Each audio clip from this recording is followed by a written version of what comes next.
What up, LK Mafia? It's your boy Artofkickz, and just like that, we back with another one. Alright, y'all, so Dylan Talkz got a video here, and it's a video that him and I did together. We did an interview together last night before I did that Ashanti and Keisha Cole versus live stream right here on YouTube. So yeah, we talked for about an hour, but this video is only about 13 minutes long. What's going on here? What's going on? We're gonna see what he did with this. We're gonna find out what he did, but anyway, let's get into it. Y'all boys, girls ready? I'm ready. Let's go.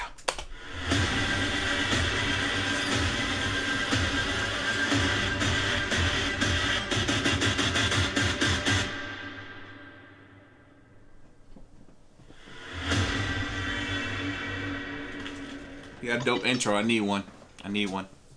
What is going on, y'all? It's your boy Dylan Talkz back here with another video, and I just wanted to say, Artofkickz, thank you, my guy. Thank you for reaching out to me, man. You just reached 800,000 subscribers. Congratulations. I'm so happy he reached out to me to want to do this interview. I didn't ask him, and I just hope you guys enjoy it. As always, it's been your boy Dylan Talkz. Stay tuned.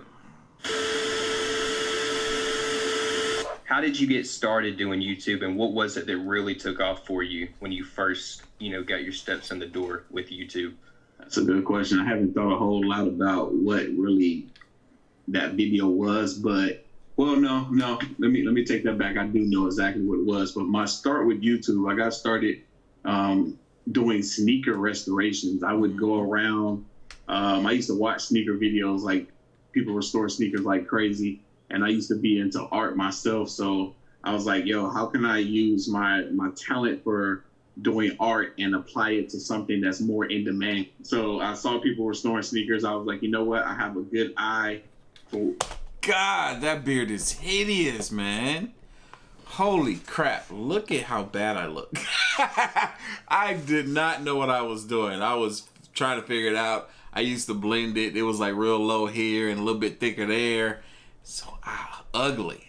I should just shaved it all off. For detailed work, so I'm gonna apply that to the sneaker. How much slimmer I was too. Sneaker culture. So I would go around the city of Atlanta. I would pick up sneakers. I used to be in Facebook groups that had tens of thousands of people on them that were all stationed here in Georgia. And I would get on there. I would show before and after work of my progress of my work. At the time, people were restoring sneakers, but they wasn't showing the clients of the people they restored the sneakers for. Right. So yo, that's my original Artofkickz shirt. I still have that shirt. Like, yo, I haven't worn it probably since this video. This is years ago, man. How long ago is this? Gosh. I'm gonna pick up these shoes and I'm gonna vlog that experience. So people are gonna get to see me travel around the state, picking up people's shoes, talking to them. Them being sad, showing their sneakers and how trash they look. And then me taking them home, fixing them up, bringing them back to them, and you see a whole new look of enjoyment on their face, because sneakers for a lot of people are iconic, and then they hold like a whole lot of value to them because it's that nostalgia. With that being said, y'all comment down below. If I get like 100 comments of y'all saying, hey, show your sneaker collection, I will show you guys my sneaker collection. It ain't nothing crazy, but I'll show you guys my sneaker collection. What are your plans for 2021? This year's a new year. Do you see yourself collaborating with other YouTubers and doing different types of content other than, what you're currently doing right now? Most certainly. I actually have, so I'm definitely doing more collabing.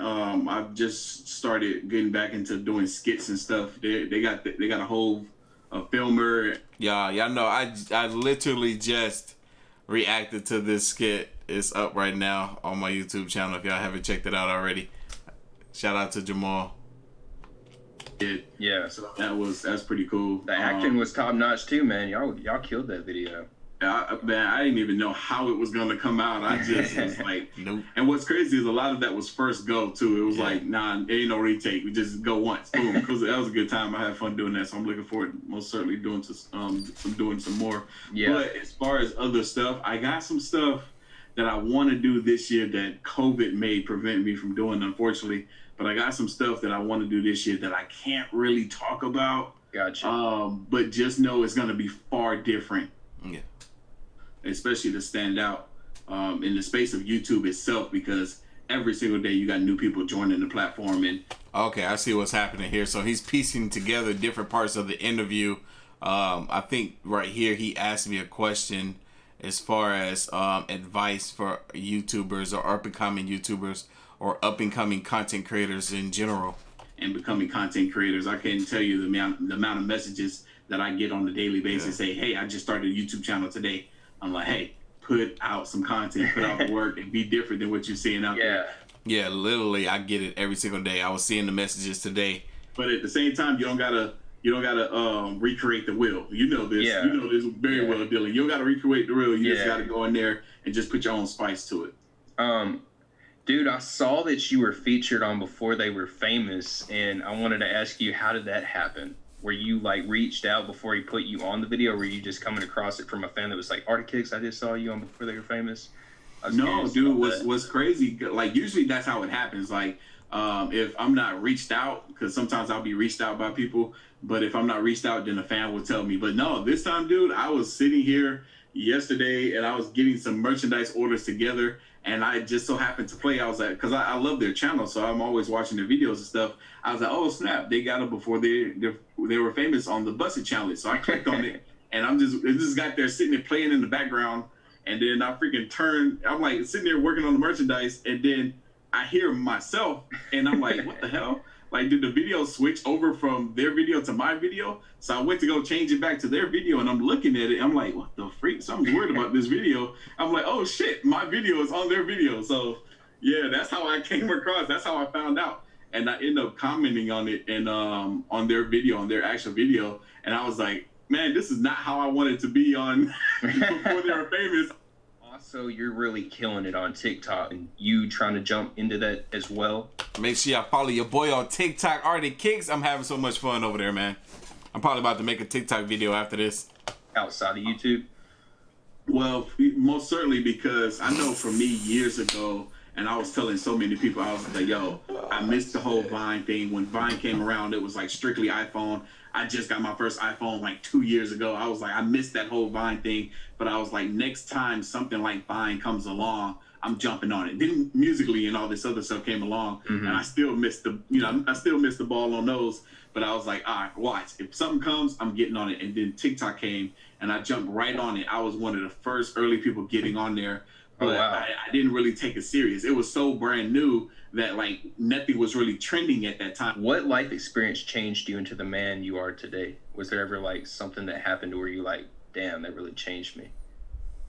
Or taught me, you know? Probably, I mean, there definitely a few things. For one, my mom passing. My mom passed away back in 2015. That was definitely something that changed me a great deal. But I was already going through the process. God, that'll be 6 years ago this year. Woo! It's been that long since I've been on this earth and not had my mother. That's crazy. Damn.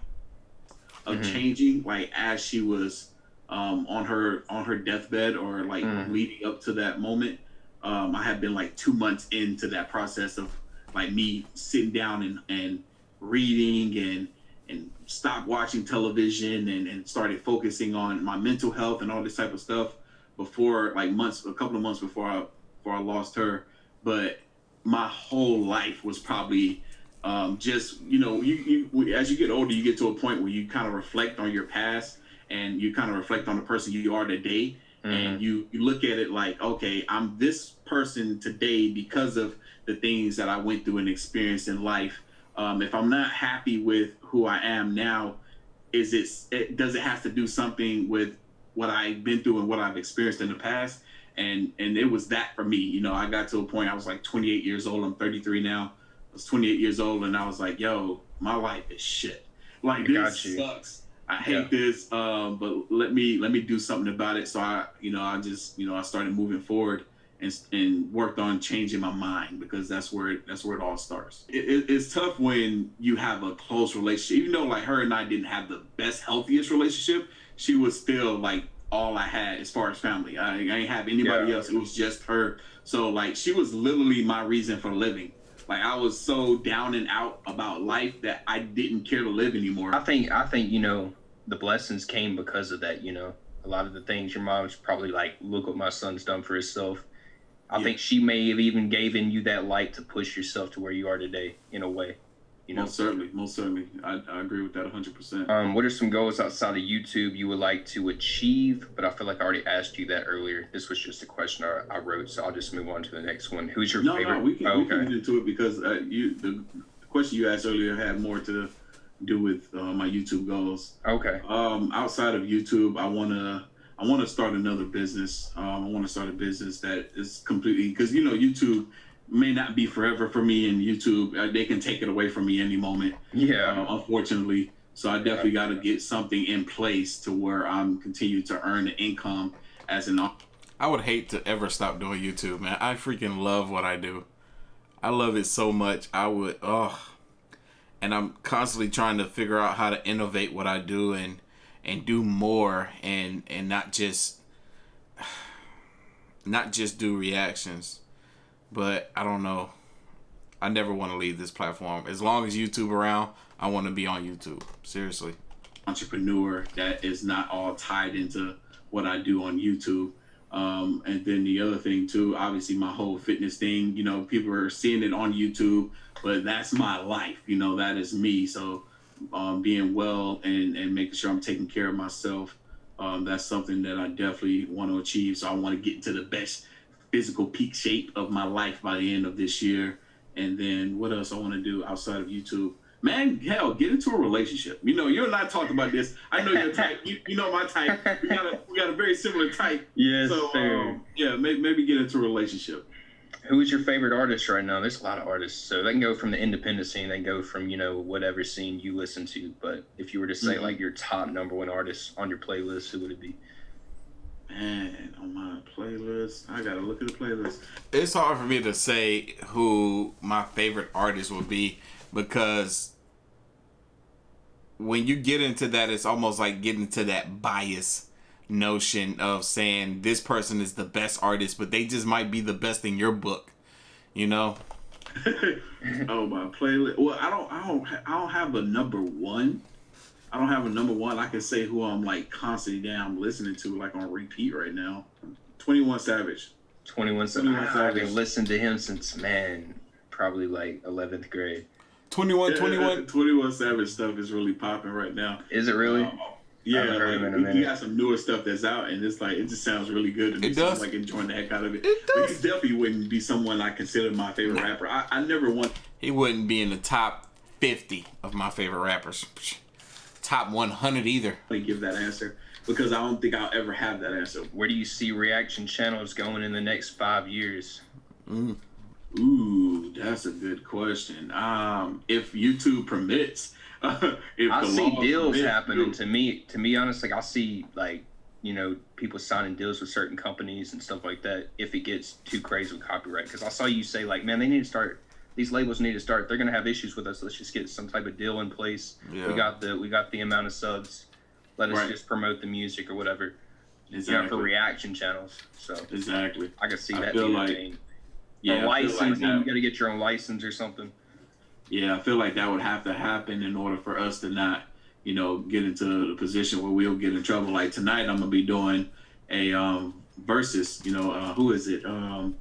Ashanti versus Keisha Cole. Somebody. I can't remember who else it is, but I'm gonna do that whole versus live stream, which I know I'm gonna get hit with a copyright claim for every single song. Which I was, so I deleted that I deleted that live stream.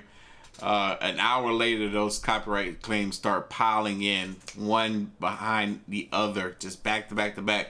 I was like, nope, I don't want this to end up in a strike, so I'm just going to delete this. After that live stream goes up, so I'm going to have to delete this live stream after. And people don't know, hey, if I get a freaking strike, I can't post for a while. Not about to happen. But I shouldn't have to do that. You know what I'm saying? I should just be able to sit there and enjoy the content, with people around the world, and to help promote and push them as artists.